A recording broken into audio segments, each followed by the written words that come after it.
شروع اللہ کے نام سے جو بڑا مہربان نہایت رحم کرنے والا ہے۔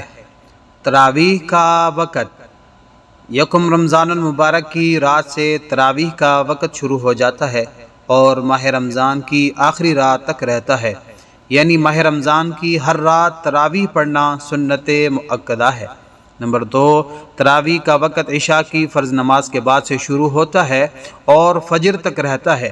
فجر کا وقت داخل ہوتے ہی تراویح کی نماز کا وقت ختم ہو جاتا ہے، اس لیے اگر کسی شخص نے فجر سے پہلے تراویح نہیں پڑھی تو فجر کے بعد اس کی قضا نہیں، البتہ بلا عذر تراویح ترک کرنے پر استغفار کرنا۔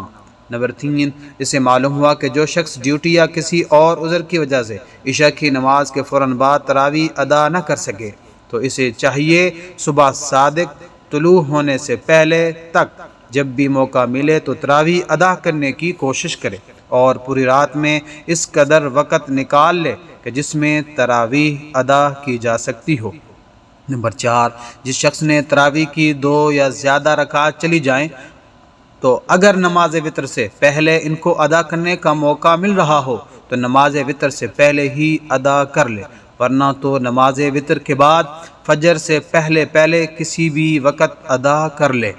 نمبر 5، تراویح ادا کرنے کے بعد معلوم ہوا کہ عشاء کی نماز فاسد ہو چکی ہے تو ایسی صورت میں عشاء کی نماز کے ساتھ ساتھ تراویح بھی دوبارہ ادا کرنی ہوگی۔